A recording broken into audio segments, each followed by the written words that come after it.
Hey everyone, welcome back to the channel. And if you're new, welcome. My name is Adelina and I make videos about living in this tiny house on wheels and living a more intentional life.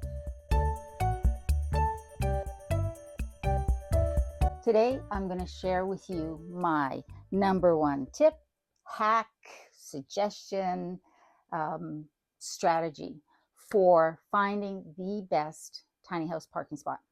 It's something that I used both times and that I think doesn't get used nearly enough. Now, I saw something like this online a couple of years ago, and I remember thinking that is brilliant. So what am I talking about? I am talking about a flyer. My number one tip, trick, hack for finding a tiny house parking spot is build yourself a flyer, something that is both digital and in a version that you can print out if you wanted to, because what you want to do is set yourself apart from all of the other people who are looking for a space to park their tiny house or their RV, because there's just not a whole lot of spots available, and you need to set yourself apart and stand out right away. Let me share my screen. Sophie is going to stop standing on my keyboard. Let me share my screen and I will show you what I mean. What I've got here is the flyer that I used. And one of the first things that I think your flyer needs to have is a title that stands out and a format that is very visual and very attractive. Tiny house needs a home. So that was a title that I wanted to put on that would stand out and sort of say exactly what it is that the flyer is about. If you're going to put this up somewhere, say in your post office, your local coffee shop, or maybe you're going to put it in the local community newspaper in the area that you want to live in. They see flyers all the time, and so yours needs to stand out. So you need a title that is clear as to what it is that the flyer's for and makes people curious. Then you want some pictures. If you have your tiny house built already, then put some pictures of the house in the flyer and try and have the whole house in the flyers. I'm not sure what you would do if your tiny house isn't already built and you don't have pictures of it. Maybe you have an artist drawing, maybe you have you can take a snapshot of a screenshot of the blueprint, something like that, that shows what the house is going to look like. I think is really important because people want to see what is coming on their property, and they want it to be beautiful, they want it to be safe, they want it to be structurally sound, all of those things. And so I knew that if I could show my tiny house, then people could envision having it on their property. The next section is really important because it's the what I need section. And here is everything that I need so that the potential landlord can look at that and go, yeah, that works for me, or no, I can't make that happen. You can see here that I've got good flat land with good drainage, strong internet service and signal, fresh water supply, a garden hose with good water pressure will work, and it does, and sewer hookup for at least gray water disposal. So in my case, I don't need, because I have the compost toilet, I don't need black water disposal, but I do need gray water disposal. And so I wanted to be clear about that. 50 amp service. I have since learned that the house will run on 30 amp because I'm on 30 amp here and it's been no problem. And then here's an important one, pet friendly for an elderly indoor cat, possibly a puppy in the future. So I think it's really important that you are upfront and honest right from the get-go.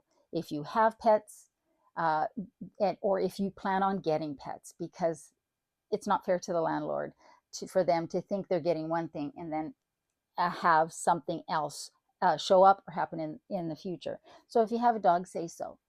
If you have 3, 4, 5 dogs, say so. Don't just say you have one. You know, it's really important to be upfront, because what you're doing is you're building a relationship of trust, right? The landlord is trusting that the person that they're accepting onto their property is going to be honest, upfront, reliable, somebody that they will enjoy having as a neighbor. And you as a tenant, you want your landlord to be upfront about what services they're going to provide, what things they will accept and they won't.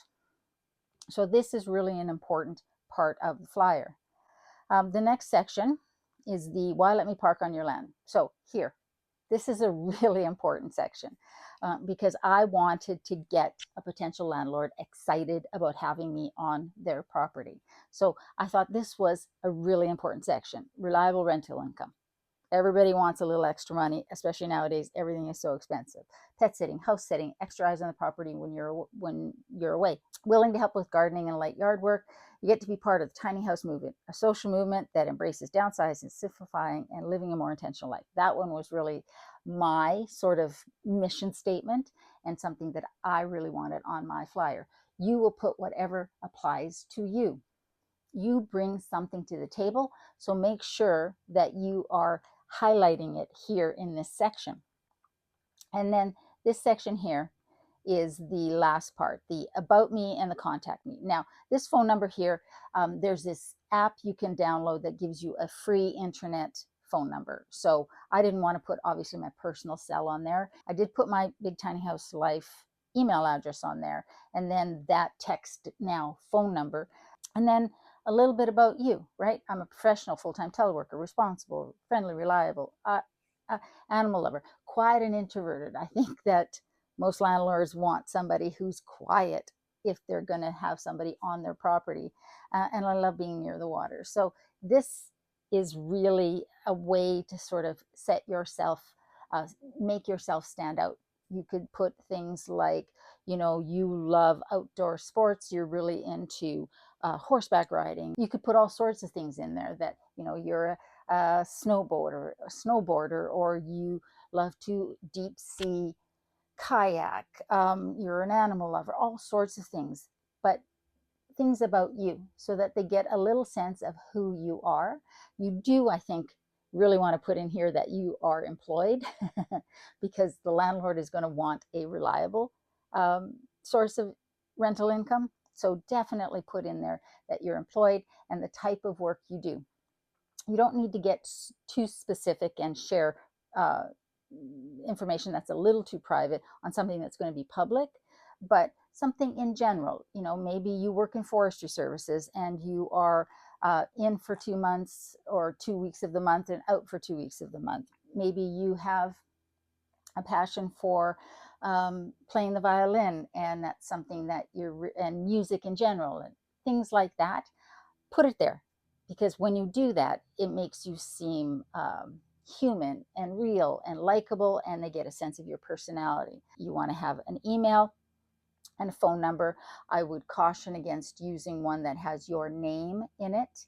Download that Text Me app or any other app that allows you to get an internet phone number, and then get yourself a separate email address. Don't use your name, first or last, and don't use your personal phone number, because this is going out to a lot of people, and we want to make sure that nobody gets spammed or weird sort of contacts.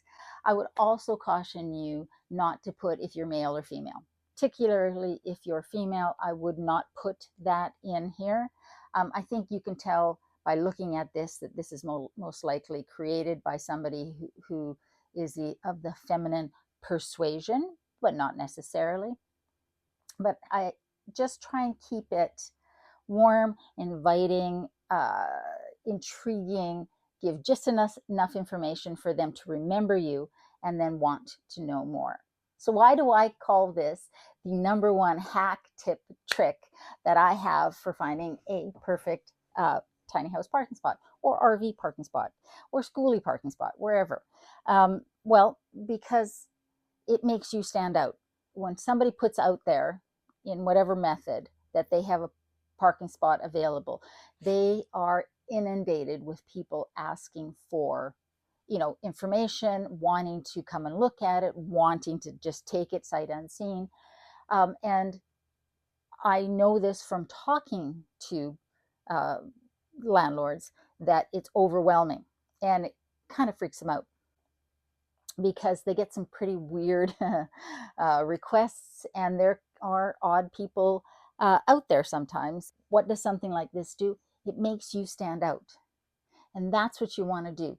You want to stand out. You want to be the person who touches base with them, provides them already upfront enough information for them to have a sense of you and what you need, gets them interested.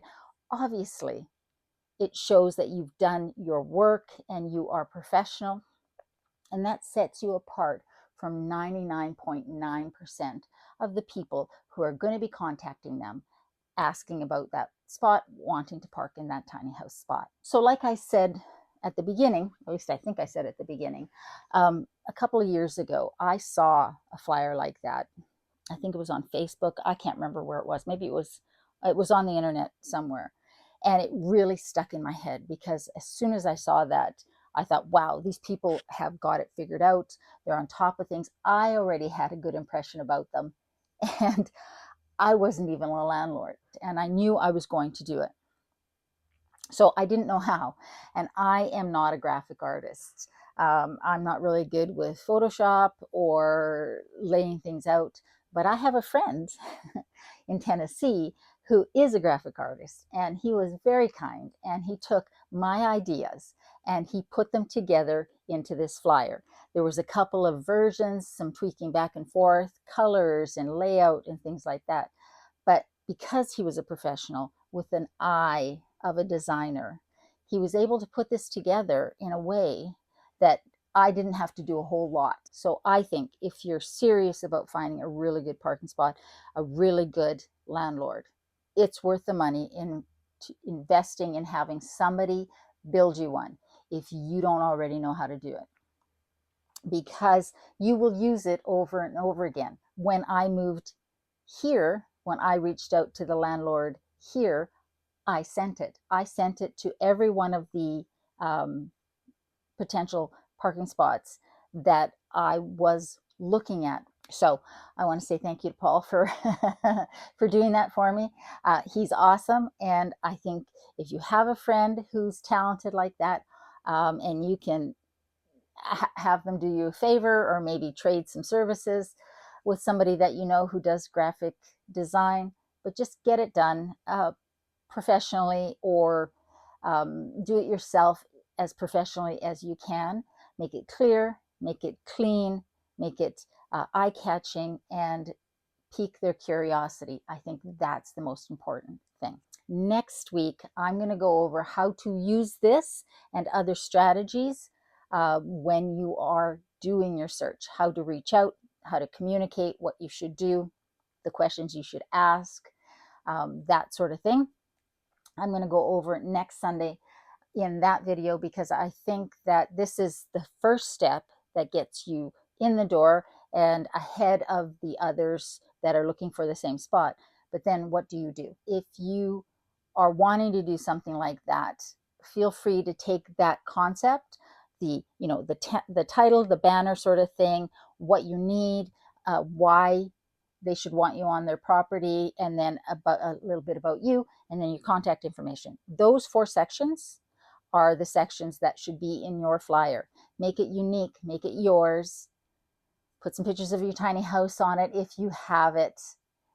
And I think it will be something that will be worth the time and effort and money to get done, and will produce some pretty exceptional results.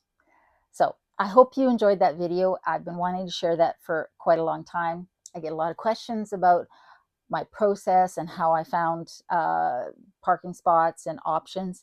And this is one of the pieces that I really wanted to share. So Sophie and I are going to now Sophie's not. I'm going to go down to the river and maybe dip my toes in, maybe go for a swim. I'm not sure. There's a great little swimming hole nearby. Sophie is enjoying just being Sophie.